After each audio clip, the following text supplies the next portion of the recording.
Kalam Ramadan SD Islam Tahfidz Quran As-Safiyah.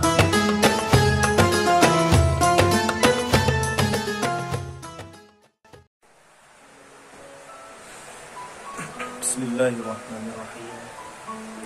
Assalamualaikum warahmatullahi wabarakatuh. Innal hamdalillah nahmaduhu wa nasta'inuhu wa nastaghfiruh wa na'udzu billahi min shururi anfusina wa min sayyiati a'malina. May yahdihillahu fala mudilla lahu wa may yudlil fala hadiya lahu. Asyhadu an la ilaha illallah wa asyhadu anna Muhammadan 'abduhu wa rasuluhu la nabiyya ba'dah. Alhamdulillahirabbil alamin. Bersyukur kepada Allah Subhanahu wa taala yang telah memberi kita kesempatan di bulan ini untuk bertemu dengan bulan yang suci ini, yaitu bulan Ramadan. Di bulan Ramadan ini khususnya umat Islam diwajibkan kepada Allah Subhanahu wa taala untuk beribadah khusus, yaitu ibadah puasa. Semua orang Islam berharap kepada Allah Subhanahu wa taala agar puasanya diterima oleh Allah Subhanahu wa taala. Namun Rasulullah Shallallahu Alaihi Wasallam pernah bersabda bahwasanya ada orang yang berpuasa tetapi dia tidak diterima amalnya, tetapi hanya mendapatkan rasa lapar dan dahaga.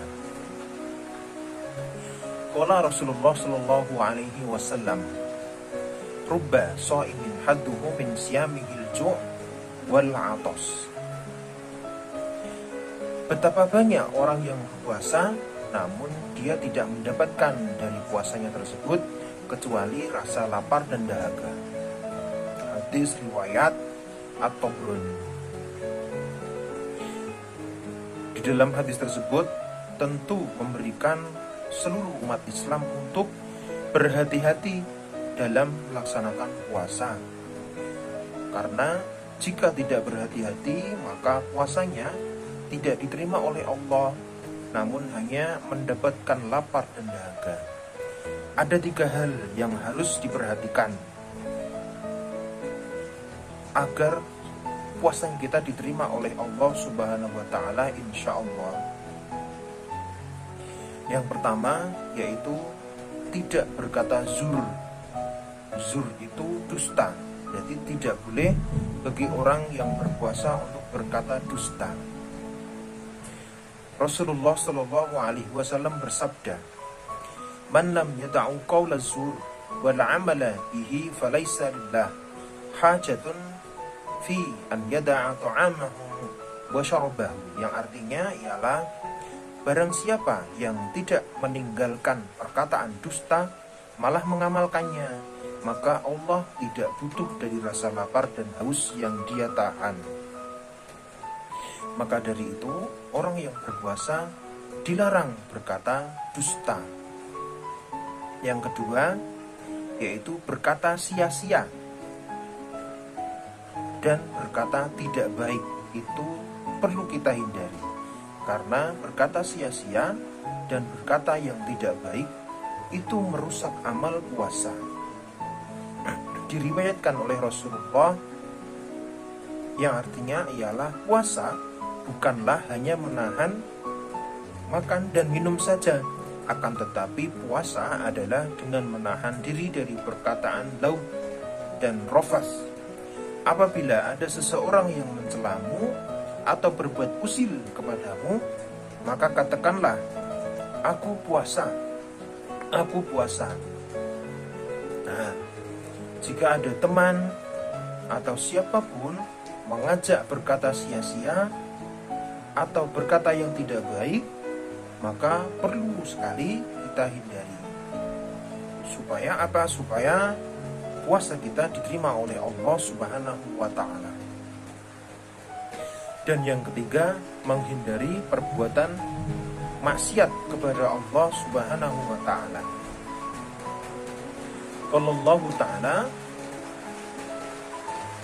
inna sholata tanha 'anil fahsya'i wal munkar. Al-ayat. Sesungguhnya sholat itu mencegah dari perbuatan keji dan mungkar. Maka dari itu, bermaksiat kepada Allah termasuk perbuatan keji dan mungkar. Supaya agar tidak melaksanakan keji dan mungkar, maka laksanakan sholat dengan bagus.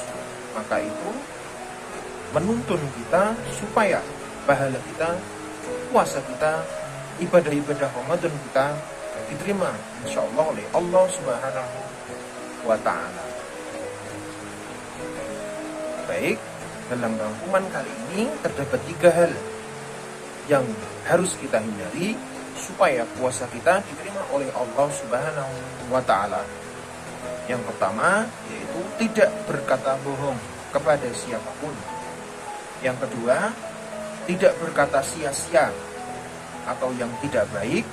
Yang ketiga, hindari perbuatan maksiat kepada Allah Subhanahu wa Ta'ala, seperti melihat tayangan yang tidak bagus, mendengar hal yang tidak bagus. Kalau hal kaitannya dengan era ini atau hari-hari ini berkaitan dengan handphone, maka dari itu marilah kita hindari dan gunakan alat-alat tersebut untuk perbuatan yang baik, tentu mendekatkan diri kepada Allah dan menghindari menggunakan HP atau alat-alat yang menjauhkan kita dari Allah Subhanahu wa Ta'ala. Cukup sekian anak-anak, tentu ada kekurangan, mohon maaf yang sebesar-besarnya.